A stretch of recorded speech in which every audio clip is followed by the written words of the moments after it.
This program is brought to you by the William L. Clements Library, located on the campus of the University of Michigan in Ann Arbor. The Clements Library enables the discovery, learning, and teaching of American history through the collection, conservation, digitization, and availability of primary sources on paper.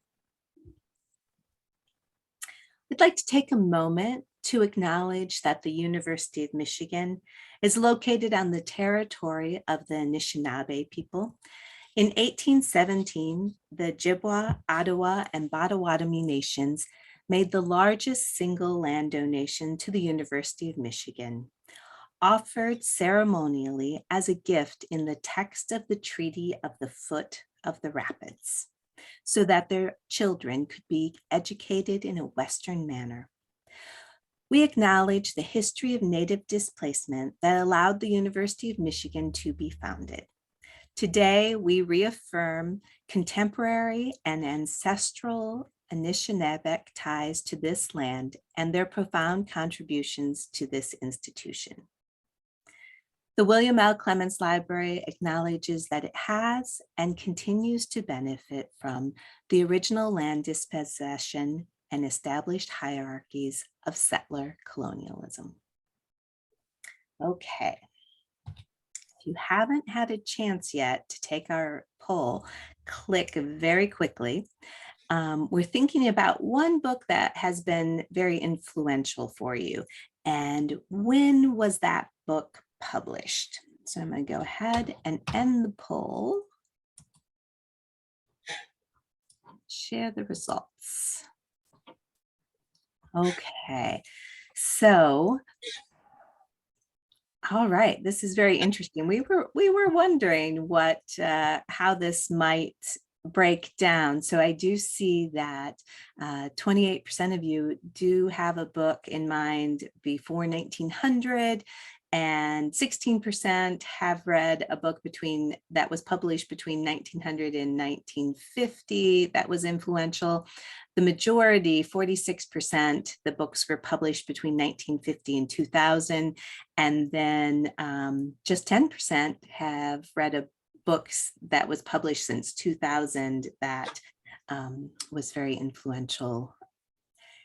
We'd love to hear more as we go along about those books and maybe what project you were working on that it influenced.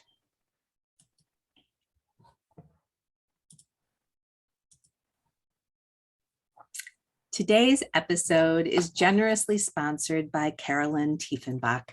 Carolyn, it was so nice to meet you last week at our in-person tour of the Clements Library. Just in case anyone else is interested and in the area would like to take a tour, we have one today and then coming up on some Fridays during the winter. So Carolyn, thanks again for participating in these bookworms and for sponsoring today's episode.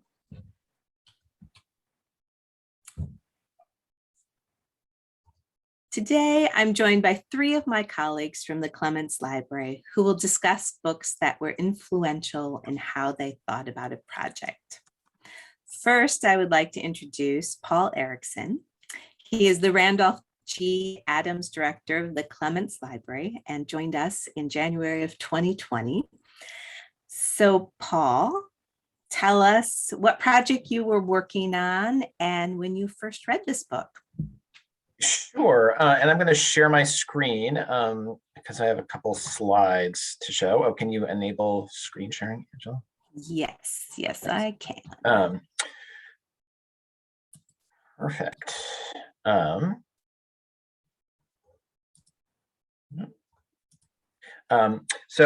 Thanks for joining us today, all of you, and thanks to Angela and Ann and Tracy for organizing this session. And as Angela mentioned, I'm going to be talking about David Reynolds's book, Beneath the American Renaissance. Can everybody see my screen?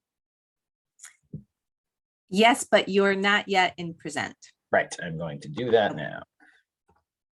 No, that's not what I wanted to do. Sorry.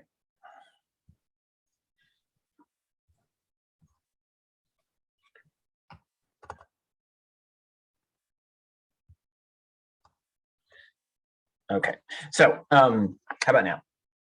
Perfect. Great. So I'm going to be talking today about David Reynolds's book, Beneath the American Renaissance, The Subversive Imagination in the Age of Emerson and Melville. There are a lot of books that I can think of that had a big impact on me, both in my life as a scholar and in my work in the library world.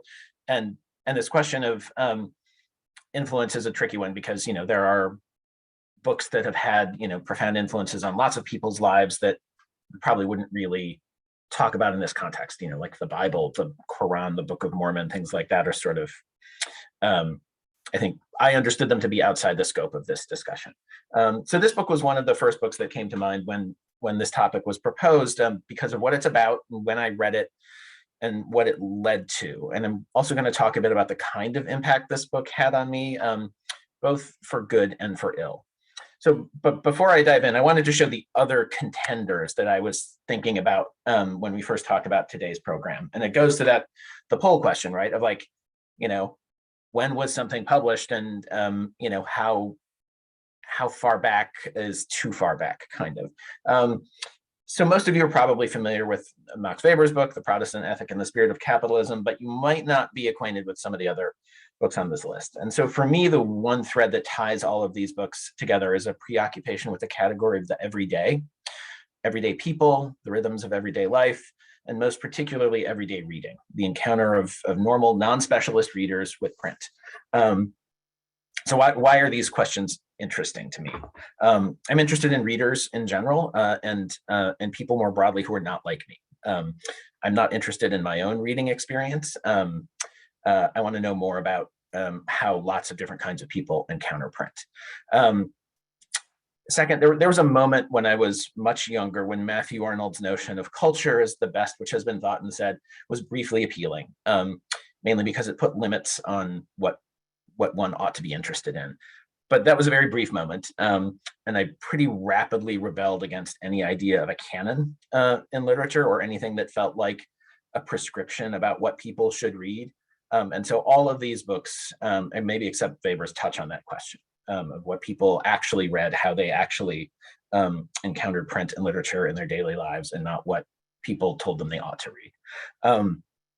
And the third reason is maybe a bigger picture one, and it actually does connect the Protestant ethic to these other books. I am a sucker for writing that applies large-scale cultural or social theory to the level of everyday interaction, instead of at the level of institutions or politics or the state. I like thinking about the implications that big ideas have that have been developed to explain large historical processes for everyday experience. So that's something that all of these books do. So back to Beneath the American Renaissance. That book came out in 1988, which was the year I graduated from high school. David Reynolds is at this point a very well-known writer. He's written big, heavy biographies of John Brown and Walt Whitman and Abraham Lincoln. But this book was his third monograph. And it kind of, his first book was a pretty dense, pretty narrow book about religion in 19th century American literature. And then he wrote a biography of George Lepard, who's a 19th century American sensational author. And then came this huge book. And it was a response to F.O. Matheson's 1941 book, American Renaissance, Art and Expression in the Age of Emerson and Whitman. And there's a key difference in the title. Matheson specifically mentions Emerson and Whitman in his title. Reynolds mentions Emerson and Melville, and that has implications for how the books are different, I think. So that Matheson's book came out in 1941, and it's generally considered to be one of the foundational texts in establishing American literature as a field of study. So Matheson's book focused on Emerson, Thoreau, Melville, Whitman, and Hawthorne as the central writers of what, in the wake of his book, came to be called the American Renaissance, right? This extraordinary flowering of American literature in the middle decades of the 19th century. So Reynolds looks at those five writers, but also adds Edgar Allan Poe and Emily Dickinson to the group. So these are who he considers the seven central writers of the American Renaissance. But he takes a really different approach, and one that was informed by new historicist literary criticism of the 1980s, but his approach turned toward a deep engagement with the archive and with library research rather than towards theory. So it's much more a work of literary history than a work of literary criticism. And in fact, I find Reynolds to be a pretty poor reader of literature. He's an excellent historian. But for instance, if you read his biography of Walt Whitman, you learn an incredible amount of stuff about Walt Whitman. There's not like a single good reading of a Whitman poem in that book. So it's just, he's doing a different kind of thing. So Reynolds' book is divided into 4 main parts, which are then divided into smaller chapters. So those 4 parts focus on religion and reform, sensationalism and sexuality, women's rights, and popular humor in the American subversive style. And those 4 big buckets don't come out of nowhere. They come from his incredibly deep and broad reading of 19th century popular print. Most particularly through a year-long fellowship that he had at the American Antiquarian Society, where I used to work long before I worked there. And people still, like former colleagues, would still talk in kind of odd tones about how he just read absolutely everything. And he would come into the reading room at 9:15. This was in the pre-laptop computer days, and with legal pads, and just plow through enormous amounts of stuff. So my fairly good guess how he came to these categories is that if you were to look at all of the books and newspapers that were published from 1830 to 1865, and you left out school books and things published by the government and things related to political campaigns, most of what you're left with would probably sort itself into these 4 categories. And what he's interested in doing in this book is looking at how this enormous sea of popular print influenced what by the late 80s was generally agreed to be the greatest sort of outpouring of American literary writing. He wrote that he was trying to, quote, bridge the gap between criticism that treats literature as self-referential and cultural history in which the uniqueness of the literary text gets lost. So he's positioning himself between these 2 different approaches. And the beneath part was of the title was what really got people's attention. And he talked about how beneath had 2 meanings. One is trying to get underneath the literary process, to look at how neglected popular types of literature got imported into these literary texts, but also trying to recover a whole body of popular literature that people didn't really read that he thought was worthy of study on its own. So it's kind of a recovery project. And the main thrust of his argument is trying to answer 2 questions. So first, it's this very old question: what's American about American literature? And the horrifying use of indigenous in this passage notwithstanding, he writes, the truly indigenous American literary texts were produced mainly by those who had opened sensitive ears to a large variety of popular voices. Then he's also making an argument about what's literary about it. And he's saying that what makes these authors literary is not that they're turning away from American society and rejecting it, which was an argument that was pretty common in earlier literary criticism, but that they're really engaging with popular print and assimilating it and transforming it into what they're writing. So he's pushing against some previous schools of thought in literary criticism. So he's interested in connecting everyday reading, cheap novels, sensational reform, to what was then considered and is now considered high literature. But what had the biggest impact on me and what generated the most attention at the time was his method. And I talked about this a little bit before. And his method was just that he read absolutely everything. And then he was able to connect it all together in this incredibly ambitious way. So he didn't just say, I'm going to look at this genre and look at how it influences this author. He said, I'm going to look at everything and then build an argument for how it has an impact. And his method was what reviewers at the time really emphasized, that people said that in the future we aren't going to be able to exclude from serious study these popular books that people haven't read before. One reviewer said this book sets a new agenda for American literary and cultural criticism. So it's kind of a myth and symbol approach, American studies type approach, but with actual footnotes to actual stuff. The breadth of reading that's reflected in this book is simply amazing, which means that it's a very long book. So here it is on my kitchen counter next to the Oxford American Dictionary, and maybe there is over 2 pounds of knowledge in paperback format, so close to 3 pounds in hardback, because he read everything and he talks about all of it. So, and this goes to why this book had a big impact on me, which is when I read it. I'd heard of Beneath the American Renaissance when I was in college, but I didn't read it until graduate school. And specifically, I read it in my very first graduate seminar in my PhD program in American Studies at UT Austin. So I came to this book at a time when I was sort of returning to school full time. And I was trying to figure out what I was interested in, what I cared about, and what I wanted to write a dissertation about. And I also read it at a kind of a very heady time. I had nothing but to do with my time but read books. And also there's that kind of perverse competition that happens in first year graduate seminars when people are trying to show who can read the most, which is sort of poisonous. But so of course, we were all excited to be assigned a 600-page long book about a literary history. And we all wanted to show that we could read it the fastest and get the most out of it. And it was, messed up in all those ways. So what happened in that seminar was I read Beneath the American Renaissance. This book reintroduced me to George Lepard, who I mentioned before, who I wrote my seminar paper on for that class. That seminar paper was the kernel of my dissertation. And my dissertation turned into my career. Like, I would not have gotten previous jobs had I written my dissertation on something else, and I would not have wound up at the Clements Library if I had not had those previous jobs. So it's not at all a stretch to say that where I am now starts in no small part with this book, for better or worse. And I mentioned that the book influenced me in some not so great ways. And probably the biggest is the conceit that one can read everything and that one should try to read everything in order to say something meaningful about the past. He kind of did it, and I'm not really sure how. But for the rest of us, it's a recipe for not ever finishing anything. And that almost happened to me. Like, I almost left graduate school with an unfinished dissertation, in large part because I felt I hadn't read enough to actually make an argument. And that's a dangerous thing for young scholars. And the other big thing, and it's, the book's blind spots on gender and race were apparent to me at the time. They've become more apparent in the years since I read it. And so I'm still embarrassed about some things that I didn't notice about the book when I read it in 1995.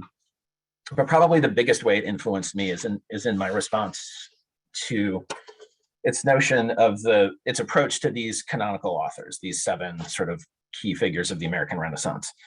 The book is mostly concerned with marshaling a vast array of evidence drawn from the kinds of things that everyday people read to help show how these great authors were even greater than we realized, because they were sensitive readers of popular literature. They're even more important and more canonical than we thought before. And my reaction to that approach, and still is, to run hard in the opposite direction, away from famous authors and important historical events and names that people recognize. And so as someone who now leads a library and who plays a role in building our collections, my firmest commitment is that there is no source that is not worthy of notice. That's not to say that we want to buy everything, that we will buy everything, but rather that every source has something to tell us. And that if we encounter something that seems to have nothing to say, it's because we haven't yet learned how to read it the right way. Which is just to say that the problem isn't our sources, it's our limited imaginations. So if by the end of my time in Ann Arbor, the Clements online catalog looks a bit more like the bibliography to Beneath the American Renaissance, that will not be an accident. Thanks. Thanks, Paul. That was great. So I'll just remind people to put your questions in the Q&A section. And I am happy now to, let me just get my slides up, to introduce Jane Ptolemy, who has been a Bookworm regular. Jane is the Assistant Curator of Manuscripts at the Clements Library and received her BA from Albion College in 2006 with a major in history and a concentration in ethnic studies. In 2013, she graduated from Yale University with a dual PhD in history and African American studies. So Jane, tell us what book you're discussing today. Great. Well, thanks for having me, and thanks for sharing, Paul, about your encounter with that book and the paths that it leads. I think it's really interesting to think through how these books have these kind of ripple effects across our lives. And I'm appreciating reading everybody's comments in the chats about their own encounters with books. They're powerful. They're really extraordinary. And today I'm excited to talk about the impact that Sarah Knotz's book, Mother as a Verb, An Unconventional History, has had on how I think about the ways our personal history can connect to the archive, as well as how to work with fragmented sources. So I joined the Clements Library in 2013, fresh out of graduate school, and endlessly excited at my great fortune to be working at a place where I could explore the archive and tell all kinds of interesting stories. What I didn't really realize yet, though, was just how much I was obscuring my own story and my own motivations as I worked with these collections. I was trying really, really hard to appear objective. But if we're honest, often the reasons that draw us to a subject can be really personal. And just not naming our impulses and subjectivity doesn't mean that they're not still there guiding us behind the scenes. For me, one of my unstated inspirations as I started working at the Clements was a deeply private one, as I grappled with the sudden loss of my mother. I found myself noticing passages in letters about mothering. I was taking notes about pieces I encountered where daughters were writing about their relationships with mothers. And I was really paying attention when I saw women writing to their family as they grew into their own persons. I was looking for the echoes of my own longing and loss. And to kind of give myself a reason to go searching for more, I started to write blog posts for Mother's Day. I wrote one when my son was 6 months old, and I was sharply feeling how much I was missing my own mother. The piece that really resonated with me was in our Bradford family papers, where Maria Bradford was writing to her mother in 1831 upon the birth of her first child, a daughter.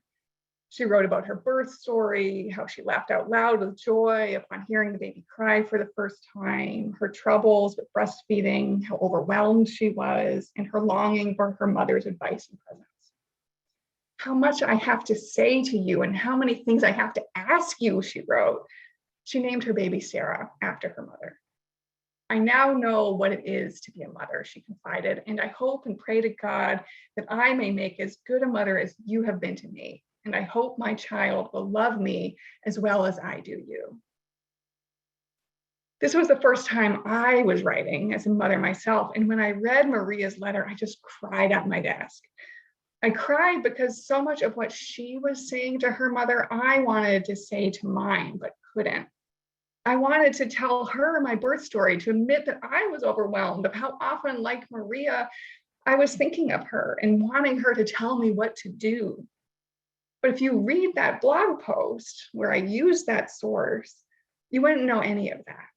I never showed my hand about what was drawing me to these sources or was shaping how I discovered them or how I was weaving these stories together. In 2019, we started a new kind of program called the Contemporary Issues Discussion Series. And we used that letter from Maria Bradford as a jumping off point for a conversation with present day practitioners and community members about how their work and experiences related to or diverged from that historical piece. We asked an OBGYN, a doula, and the leader of a breastfeeding center to come in and share their reactions to Maria's letter and be in conversation about it with the audience, which included a lot of new mothers. In preparing for that conversation, I read Sarah Knotz's Mother as a Verb, An Unconventional History, published earlier that year, where she reflects expansively on mothering in Britain and America from the 17th century into the 20th. And she argues beautifully that motherhood is not a fixed state, it's not universal, but is instead plural and specific, that the experience is historical, even as we recognize elements of it across time. Her focus then on the verb is really telling. It's not about mother as a single shared identity, but about how what we do in the day-to-day shapes and defines the experience for us. As she writes, quote, "Perhaps the best way to explore the pasts of having a baby is to put grand narratives aside and pay attention to the fragments and anecdotes. Perhaps the best way to explore mothering's many pasts is to build a trellis of tiny scenes, pursuing the many different actions involved, conceiving, miscarrying, quickening, carrying, birthing, and then cleaning, feeding, sleeping, not sleeping, providing, being interrupted, passing back and forth.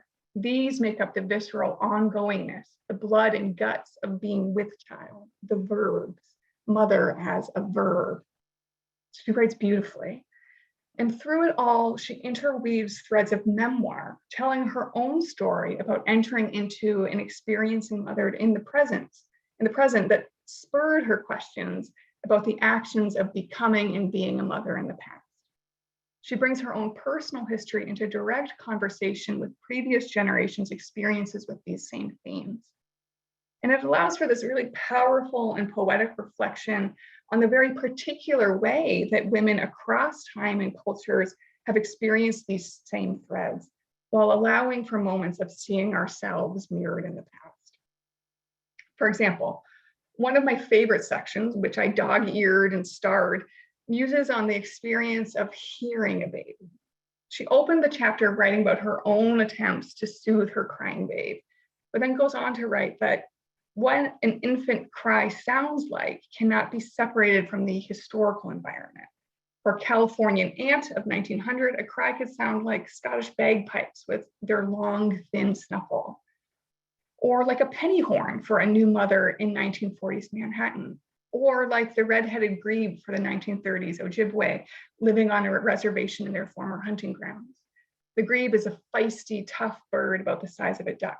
A baby's pitiful, hard moan might sound just like it. How a cry sounds depends on what you are used to hearing. So each of those little pieces that she draws our eye to are just short little tidbits found scattered in larger holdings, just a brief mention in something else. And she weaves them together in this extraordinary way to get women across time and space talking alongside each other, showing the long durée of these issues while still noting the very real distinctions between them. Knott's use of anecdote is not just a stylistic one, but an important theoretical intervention, that the fragmentary nature of the archive for the history of mothering often makes it really hard to tell a sustained story. But here, Knott leans into their nature. Brief asides, interrupted letters, isolated stories, they all shine as they're held up together for reflection. And they tell us something about how the demands on women's time impacted their archival echoes. The small moments she shows can actually be the truly big ones. And even her writing parallels this with short chapters, lots of brief sections, short bursts of memoir. The book itself feels like it's geared to accommodate the kind of consistent interruptions and pulls on the time and attention that the women she's writing about experience. The book lends itself to being quick to move through, easy to put down and come back to later. It reads beautifully and gives you these small, poignant windows to pause and think about the historical particularity of your own experience. Reading the book felt like a revelation to me.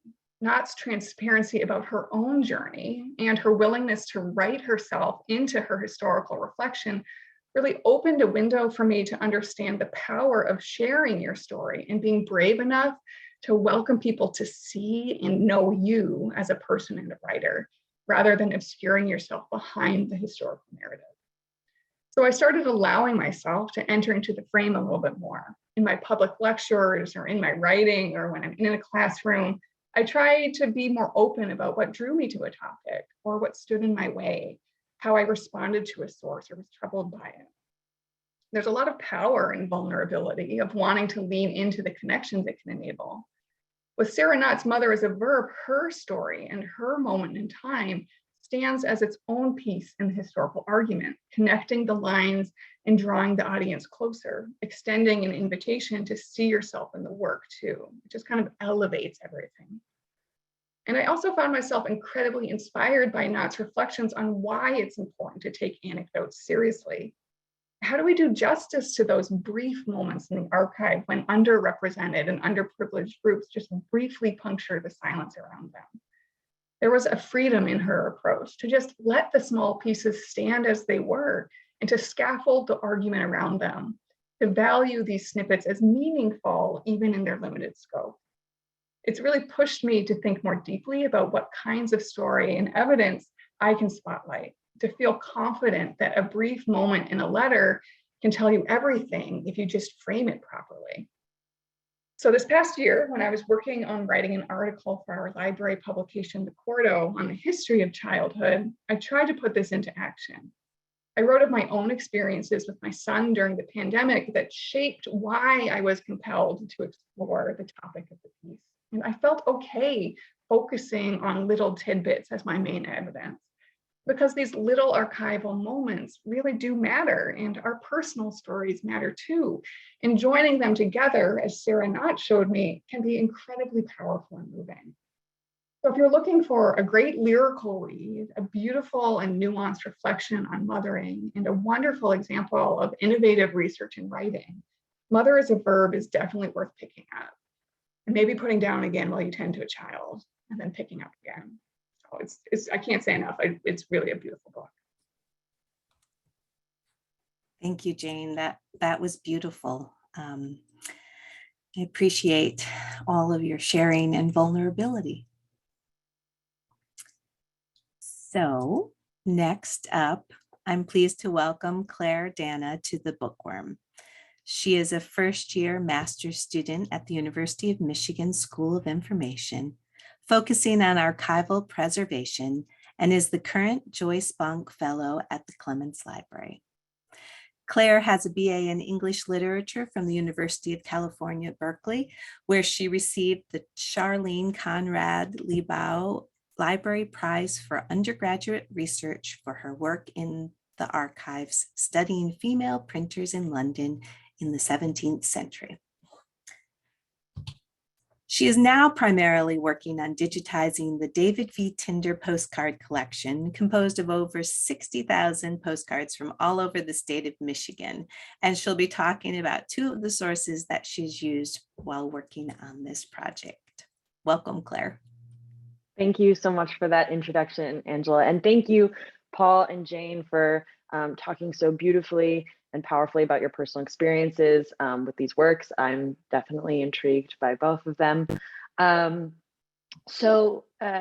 Yes, I want to kind of get into what Angela just mentioned about working with the David V. Tinder collection, which, is this much larger photography collection, but the part in which I have been sort of most primarily focused is these roughly 60,000 postcards that exist from all over the state of Michigan.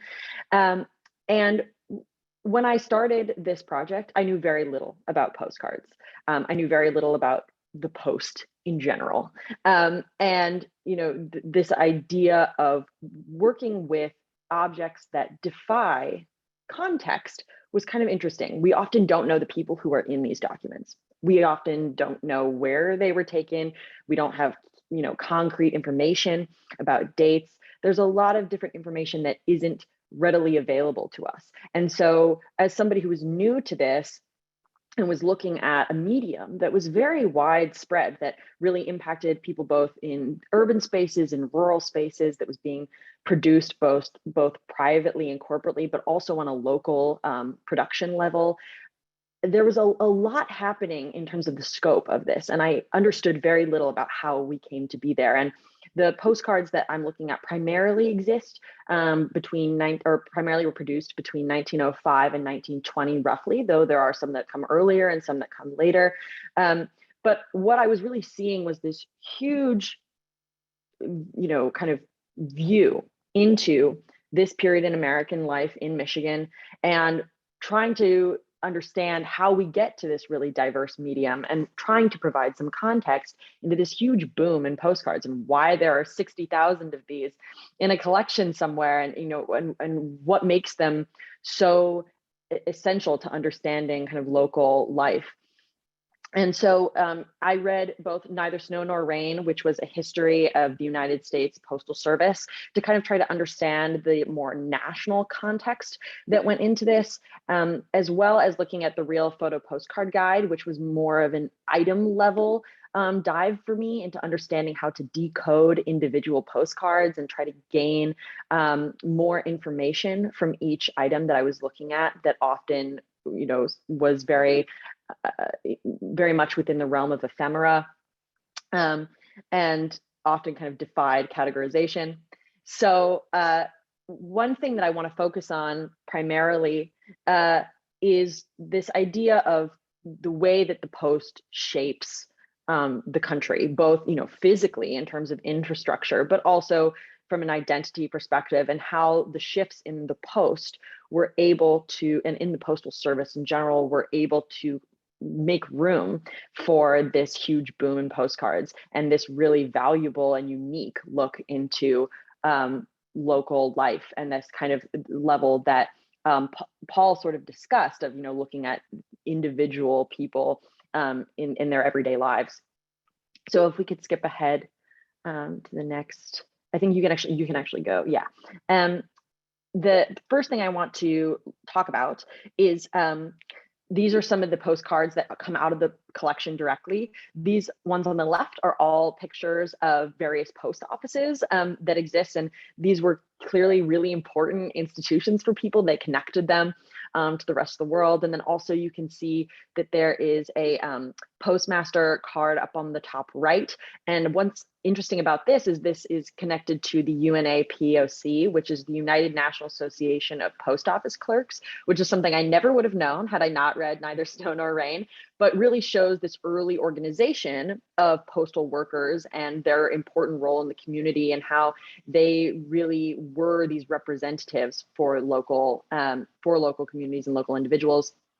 So within Neither Snow Nor Rain, what I really began to understand was how the Postal Service was a really influential shaping force, in the sense that most Americans during this period in which these postcards are primarily happening, most Americans would engage with postal workers regularly. Postal workers were making up to 7 delivery rounds a day. And so they were really essential pieces in keeping the community running. And the United States Postal Service has been by far the most efficient letter handler in the world for a long time. And then early on in the creation of this country, it was viewed as a force that would bind Americans together, especially rural Americans, who there was this fear that foreign entities on the fringes would kind of steal them away or try to kind of slowly infringe on this early America, and that the post would connect them and keep all the information together and unify everybody. And so actually I learned that, Alexis de Tocqueville in his early tours of America would describe, post office huts out in the middle of the woods, nowhere, as the kind of the edge of, society, and really understanding how they were getting information out to these places. But also then in the Real Photo Postcard Guide, understanding the sort of item level of manufacturing methods and how technology was shaping this postcard development, new types of paper, the first kind of easy to use pedestrian camera in the Kodak One being developed, and how that led to really allowing local amateur photographers and professionals to more quickly and readily deliver these kinds of materials. And how it led to a really diverse depiction of different people who could get their hands on a camera. So you have really unique individuals being presented here. And so you get this huge boom that happens in postcards. Roughly in the year 1913, there were roughly 1 billion postcards sent, which is 10 times the United States population at the time. And more than half of the postcards that were purchased were never sent. So it's probably at least 2 billion that were purchased in total. So this was a huge, huge thing for local people and rural people and people in urban environments. It really unified the country in this big postcard craze. So if you'd move to the next slide. So one thing I just want to talk about is this idea of how larger national postal policies were really shaping, and national events were shaping this. So on the left, you have John Wanamaker, that guy up at the top next to Theodore Roosevelt. And John Wanamaker, we actually have some of his records at the Clements, though they're mostly connected to his work as a businessman in Philadelphia. But he was the US Postmaster General, and he was a really firm believer in this power of rural free delivery, or RFD. So he, was somebody who really wanted to make sure that every American could have home delivery of their mail all the time, which in rural America at the time was not common. You had to drive hours to the post office, or get a ride hours to the post office to be able to get your mail. And this, he felt, was really disconnecting certain Americans. And this was during a time when the populist movement is really picking up, and there's a lot of energy behind this in rural communities. And even though he, was a really strong advocate for this. He actually did not get to see it happen while he was in office, but eventually Theodore Roosevelt did make rural free delivery permanent in 1902. And this means that suddenly you've got lots of people who are able to have access to this kinds of information, quicker mail, and also it increased land value. So I actually found in one of these texts that land in Michigan, like there's, citations of land in Michigan being deemed more valuable. So you had somebody in Fox Lake, Michigan who said, oh, like our land has increased to $5 an acre since RFD, since we can actually get information out here now. And this idea of 40 million rural residents were eventually served by RFD, and this kind of broadening the scope of who could really get in touch with whom and how quickly and how easily in this time in America in which a lot of things are changing and you have kind of rapid development. You also have cheaper postage. So that's what you see kind of with the postage stamps, and postcards were actually eventually made even cheaper at 1 cent, which you can see in this kind of example on the right. Also, national events like the Columbian Exposition, which is what the card at the top right is from. These were super popular, these printed postcards that tourists sent to everybody and really kickstarted the craze, as well as penny postcards, which are down at the bottom left, those two that were pre-stamped. So it was super easy for people to buy them without having to worry about buying extra postage stamps, having to sort of worry about how they were juggling all these different materials. It made it really accessible for people who didn't have access in more urban spaces. If you want to move to the next slide.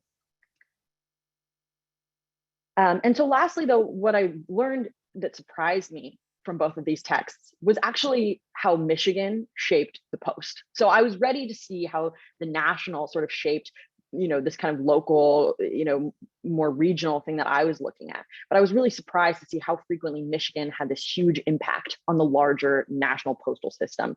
And so James O'Donnell, who's on the left, he was a Michigan congressman who advocated very strongly for RFD. And he was actually the individual who petitioned Congress for $6 million for further testing of RFD after it was initially canceled when Wanamaker did his first run of it.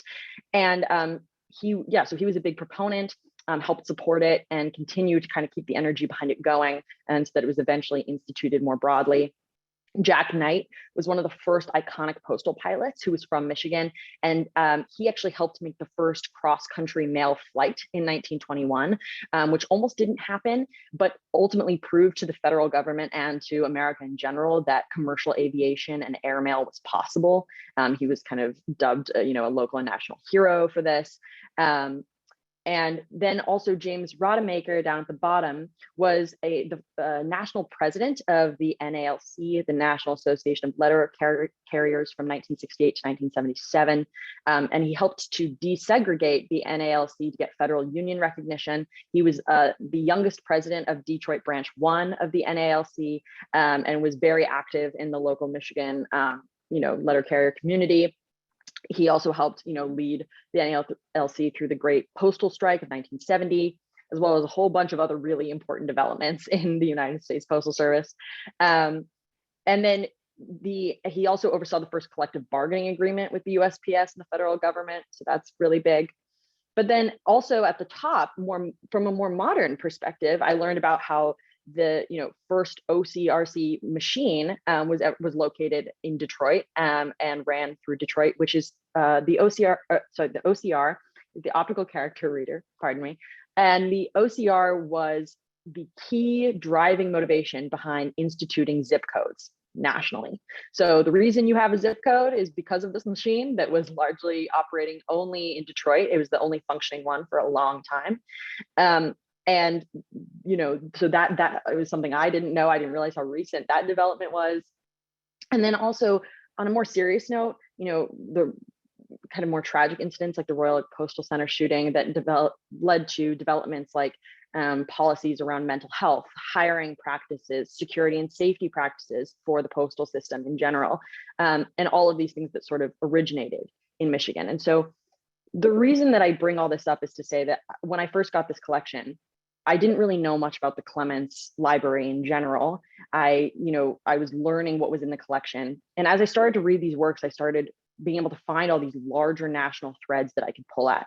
So while I felt like I was working in this really specific very ephemeratic collection that sort of defied contextualization and defied connection, I was able to find through these other works avenues for exploring further into our collections at the Clements, which was a really valuable way for me to sort of begin to branch out and figure out, how do I go about exploring something so massive and unique, and that's been really valuable. And also just delving into this whole history, especially as the Postal Service is kind of becoming a new topic that we're discussing more frequently again, just, with as a result of defunding and worrying about, bankruptcy and all these other kinds of things. So both of these readings continue to shape my work with this project, and I'm excited to see how it continues to develop. But yeah, just wanted to thank everybody for allowing me to share a little bit about this really unique and niche topic. Thanks, Claire. Thanks so much. All right, everybody, if you have questions for our panelists, please go ahead and put them in the Q&A section. We'll get to them in just a minute. I'm going to give just a couple of announcements and then we'll do questions. So I want to let everybody know that our online exhibit, No, Not Even for a Picture, Reexamining the Native Midwest and Tribes Relations to the History of Photography, we've partnered with the Saginaw Art Museum, and now you can see a portion of these materials in person. So watch your email in the new year for a chance to tour the gallery together in March of 2022, or if you have time before then, please go ahead and check that out. The next Bookworm is January 21st. And I will be joined by Clements Library Associates Board Member Martha Jones. She is the Society of Black Alumni Presidential Professor, Professor of History, and Professor at the SNF Agora Institute at the Johns Hopkins University. She'll discuss her book, Vanguard: How Black Women Broke Barriers, Won the Vote, and Insisted on Equality for All. So once you're registered for the Clements Bookworm, you'll receive a reminder and you can join us again in person, or we will send out an email later in the day with the recording and you can watch it at your leisure. I'd also like to thank Carolyn Tiefenbach for her wonderful sponsorship of today's Bookworm. If you're interested in sponsoring future Bookworm episodes, please let me know, or Ann Bennington Helper know. And if you are looking for a unique gift still this holiday season, I encourage you to check out our Adopt a Piece of History site. Oh, and also we have been running a online fundraising campaign for our new plan of Detroit, our new old plan, the 1761 plan of Fort Detroit. And you can check out that campaign as well. Your gifts are really important to helping us do the work that we do. So we appreciate all of your support.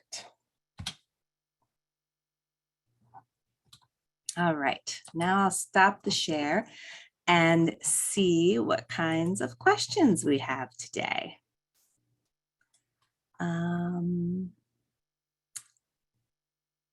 So I think this is going back to you, Paul. Cheryl is, wondering about Mark Twain, why Mark Twain isn't included. So Twain's not really considered an American Renaissance figure, although his career does start in that time period. He doesn't really get really well known and successful until after that period. I think it's also due to regional bias that when people talk about the American Renaissance, they're talking about New England or Northeastern writers. So that's definitely part of it. But part of the notion of the American Renaissance is that these are also writers who were connected in some way. So, Melville and Hawthorne were good friends, and Thoreau built his cabin on Emerson's woodlot in Concord, and so they're all part of something like a cohesive group. I mean, one of the marks of a good book to me is that you can argue with it. And so that's one of the interesting things about this book, is that you can say, like, well, why this person, not that person? I have a very hard time thinking of Emily Dickinson as an American Renaissance writer. Like, her poems didn't appear in print until the late 1860s. And so I would have, if I wrote that book, I would have had Margaret Fuller and probably Harriet Beecher Stowe as part of that group. Although, Stowe was not 30 years ago seen as a canonical writer in the same way. So, those things shift over time, and but I think it's, having that conversation about, well, who would you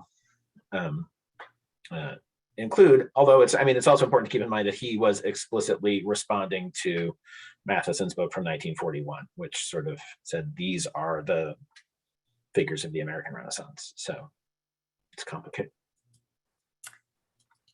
Thank you. You. Yeah, well, especially covering so many things, but so I don't know, Claire, if you have a comment on this next one from the book that you read, but Cheryl's also thinking about her local post office, which has large murals of local history, including slaves, and they were painted in the 1930s and were covered up a couple of years ago. So she's just, sort of musing over that.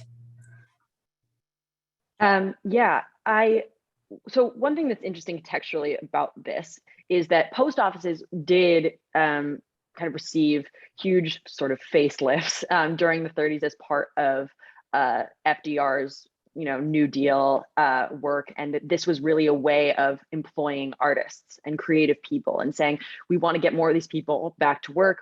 What can we have them do? Let's have them make these really over the top post offices and kind of have these murals that can serve the local community and really be beneficial. And so at the time, it's important to understand that those murals were meant to serve the community, right? They were meant to give them jobs, give them a way of getting back on their feet and developing, ways of bolstering local community that was really suffering during this period. And so the thing that I think is key here is that if that's really the purpose, if that's really the key, then post offices really are about serving the local community and addressing the needs of the community. And so I can't speak to what each and every community's opinions about these things are going to be. I think that's really unique, and I think it should continue to be so, despite the fact that the United States Postal Service is a larger federal entity. But understanding that where those murals come from was about really serving and uplifting people. And if those murals no longer continue to do that, then maybe there is a space for, changing them or rethinking how we depict people in these kinds of local public places that are meant to serve all. That being said, obviously the U.S. Postal Service is underfunded and is closing more and more post offices just as a result of the way we are right now with, having, more, everyone's relying on Amazon and email and less physical mail. So, there's things to note about the maintenance of these things too, and why people paint over some of them as just in terms of being able to maintain and update some of these, and really what's in the budget, and how many post offices they're planning on closing every year. So that's all something to keep in mind as well. But that's what I would say would be my thoughts, just based on the history of that. Thank you. Thanks for that. Yes. So the change continues, and we'll see what happens with the post offices and how that history continues to be shaped. So Jean says, thank you to everyone for your thoughts, and Jane, beautiful and important comments. And a question for Paul. Are there digital humanities tools that you think would allow Reynolds to do his work differently, better, more efficiently now? Or if not really, what does that tell us? That's a great question, Jean. Thank you. And I think my answer is a yes, but question. So yes, absolutely. A lot of the sources that he drew on have been made available digitally. And would have made finding more examples of them easier, and probably also would have made finding connections between these sort of, popular subliterary texts that he focuses on and literary texts easier, just through the mechanisms of large-scale text searching and things like that. But the but part is, well, there's several things. One is that a lot of the kinds of sources that he looked at actually aren't available digitally. So one of the big black holes or gaps in 19th century print that's been digitized are story papers. So things that looked like newspapers that contained popular fiction and sketches and poems.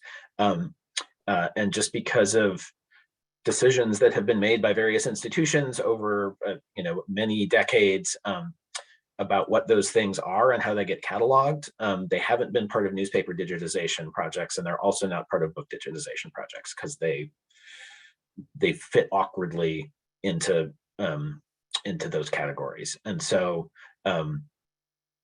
that stuff still wouldn't be available. Another issue is that a lot of the stuff that has been made available for the application of digital humanities methods is behind paywalls, and so access to it is not even. But I think the biggest thing that that digital humanities methods maybe wouldn't have helped him do is that a lot of the books that he's talking about in this popular literature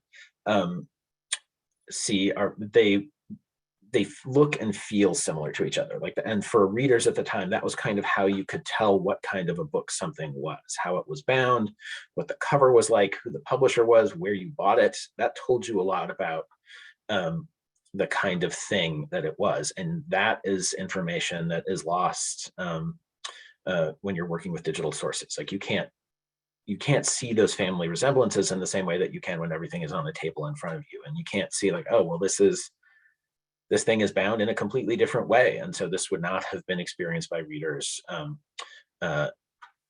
the same way as these other things. And so I think, yes, it would have helped him draw some of the textual connections much more easily and would have helped him find more things. But I think they're, especially for this kind of large scale survey of popular writing, where you're trying to sort of group things together thematically, seeing the things in person is absolutely crucial to that work. And I don't just say that because I work at a library. Thank you. Thanks.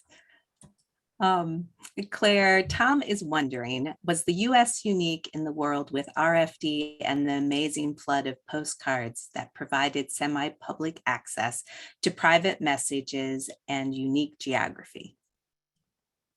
Thanks so much for that question, Tom. No, actually, the US was not unique. In fact, countries in Europe instituted this first, particularly the United States was looking at the United Kingdom. There was an individual who was part of this populist movement and also an avid anti-abolitionist. I'm blanking on his name, but he was a big early proponent of RFD in the United States after he went to Europe and saw how accessible the mail was to everybody. And he felt that RFD would be critical in helping to overturn the practice of slavery if you were able to kind of send all of this information to everybody out in these rural communities. And so he was a big proponent of it and sort of said, in Europe, they saw that if they did this, they saw this huge swell in what was being sent, and their postal service made a bunch of money, and it was great, and we should bring it here.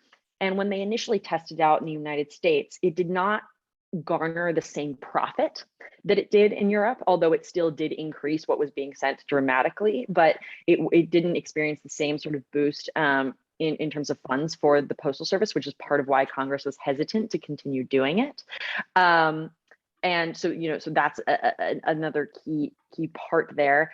And then, the United States' unique geography is part of that. Like in the UK, they were like, it's a small country, they can do it more efficiently. Here, it's a little bit trickier. We've got a lot of land to cross and a lot of crazy geography to navigate. And that's difficult for local postal workers. So that certainly shaped it. But no, we were not unique in being the first to implement it.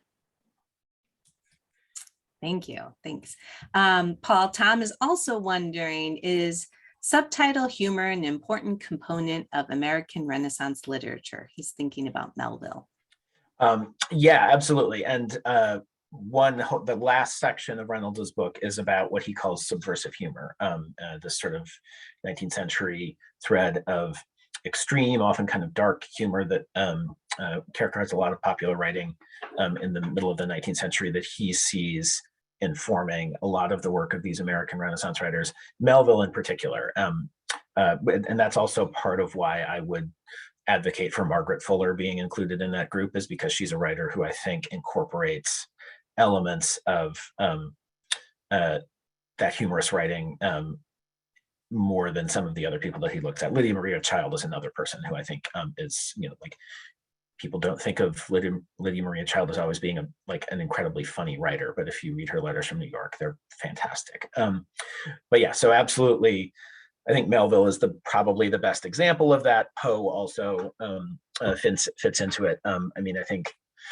if people haven't read Moby Dick ever or haven't read it for a long time, I just read it again, but read it as a funny book, because it is there are parts of it that are absolutely just incredibly funny. So yeah, that's a key part of what Reynolds is trying to do in the book, is to show that humorous writing has has a bigger impact on these American Renaissance works than we think. And that actually connects to the Twain question, because in this period, Twain was really seen more as a humorous writer. So he was a sort of a more popular writer, and it's only later in the 19th century that he becomes sort of more established as a novelist. Thank you. So Jane Valerie writes, I was intrigued to hear Jane talk about the importance of personal perspective. Whether or not an author admits and incorporates one's perspective comes and goes in academic writing. I'd be curious to hear panelists' thoughts on this. Yeah, I do think it's interesting seeing how people handle that and the way that they incorporate it into their work. I always respond really well to transparency, because I think it gives me more information to understand their perspective, when that can help me be critical of where they're coming from or sympathetic. And I think the more information a reader has, the more that they can do with understanding what you're doing as a writer and a researcher. But I do think it has to be intentional in terms of how does it support what you're trying to do, instead of superfluous. You don't want it to be a distraction. You want it to actually add to what you're doing and the work that is happening and where you want to bring the audience to go. So I think it's a tool to help readers or to guide your argument or what you're trying to perform. It can be done well. I think it can be done poorly. I think it's really dependent on the author to how it functions. But I'd love to hear what Paul or Claire, what your thoughts are on it.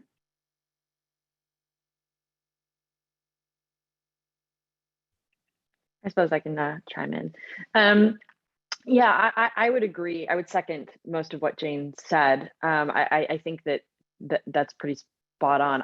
I also tend to respond positively to it. One thing that I will say, I think is often,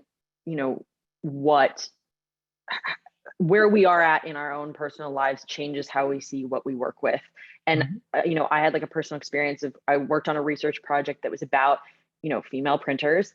And, and I had this really kind of clear perspective of thinking of how I was thinking about gender in relationship to all of this. And then my own personal relationship to gender changed pretty dramatically over the course of doing this project. And I found that suddenly the way that I was looking at it might have been flawed from the beginning. I was like, oh, you know what?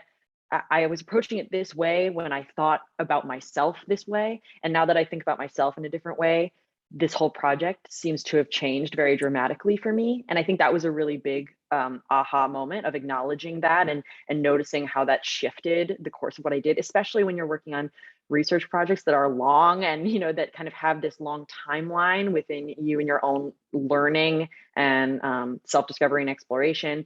And so I think in those contexts, it can be really helpful because there is an evolution happening, not only in your research, but personally. But yeah, I think Jane's spot on in saying that there's a time and place for doing it, and there's a way to do it, you know, there's a way to do it that's beneficial and probably a way that's not, especially if you're centering yourself in work where maybe you shouldn't be centered. Yeah, I mean, it's an interesting question, and it's one of long standing, and I think that, you know, personal perspective or personal bias, it can never be eliminated from historical writing and research. I mean, it's always there. And when people of my generation, when we were in graduate school, everybody had to read Peter Novick's That Noble Dream, which is a book about the objectivity question in American historical writing and whether or not it's possible or even intellectually honest to try to be objective in how we write about the past. And I think that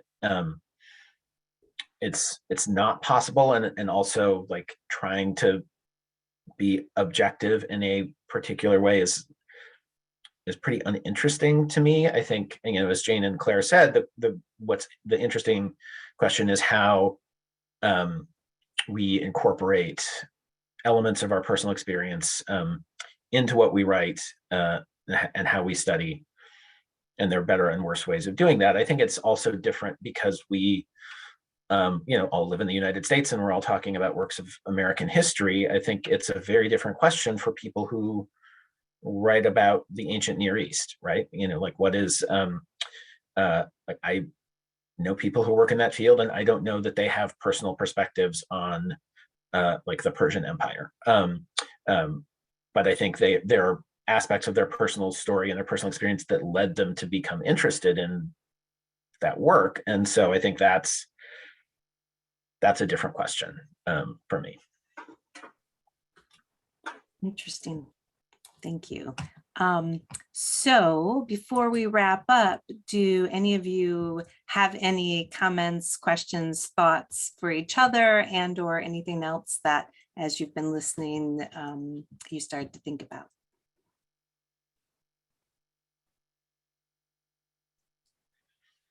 I had a question for Jane, thinking about Sarah's book and the way that it combines, you know, more traditional historiography with memoir. Are there other books that you've read recently that kind of do that same kind of or attempt that same kind of combination and either do it more or less successfully?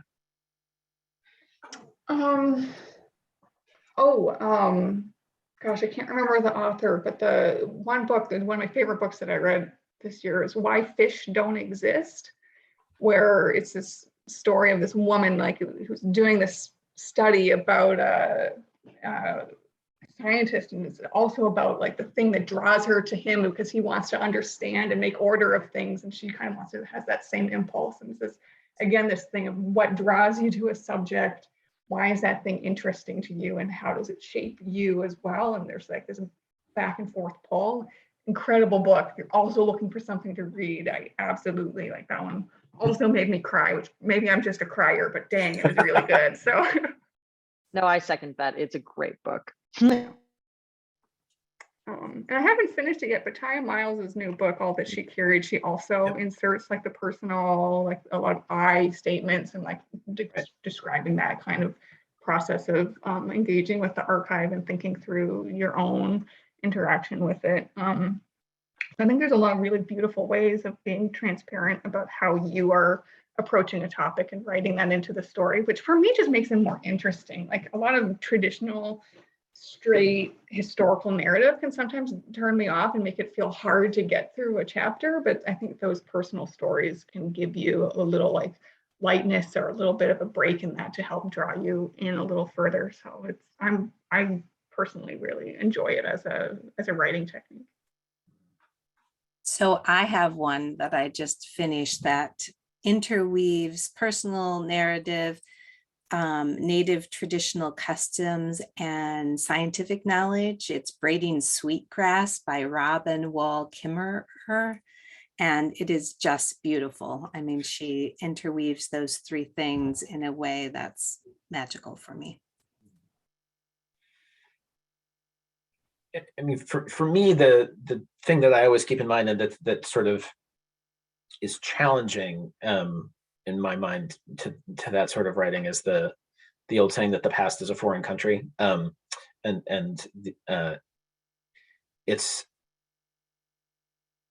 It's hard for, I mean, there's a great temptation, and I feel it a lot of times when people I read about in the past to see like, oh, that experience is like mine, or I have done something similar.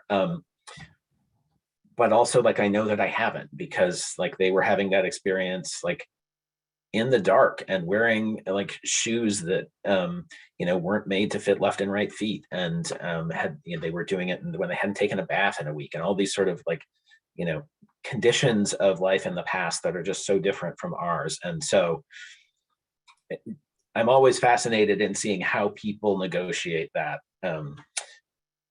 that difference in their writing. I have a question for Paul. I'm curious, this work that you're talking about approaches, a kind of a literary, perspective of looking at multiple different writers. But I'm curious, for like historical research, this idea of tying together multiple different individuals in kind of a larger biography. Like I'm thinking about Russell Shorto's, Revolution Song, kind of tying together lots of different individuals, making connections. I'm curious if you have any thoughts about how that sort of approach, like presents itself in a more historical or biographical context and less of a literary context, if at all. I'm the wrong person to ask because I'm not really a historian. I've taken one American history class since 10th grade. So, I think there are a lot of historians who approach things that way. I mean, I think, on the more popular history front, Doris Kearns Goodwin's Team of Rivals about Lincoln's cabinet takes that approach. The challenge is, but also what makes it really interesting is finding the connections. So there are, it's one thing to write sort of a historical work about multiple actors in the same period or the same event and connect the stories yourself. But, it's actually, it's a very different kind of thing to write a book about people who actually were connected in real life and, were in the same spaces and interacted in ways that changed over the course of their relationship. And so I think that's kind of more what Reynolds is trying to do with this book, although the popular writers that he's looking at, for the most part, didn't have that kind of personal connection, except in only a few cases with the canonical writers he's writing about. It's, either for literary historians or people coming from history backgrounds, it's a convenient way to limit the scope of your work, right? Like I'm interested in these people, which is always the challenge when you're starting a project.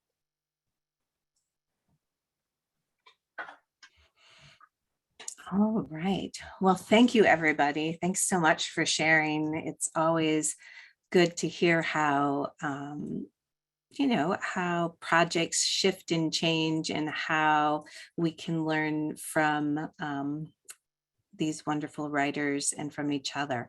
So thanks everybody for joining us today, and we'll see you in the new year.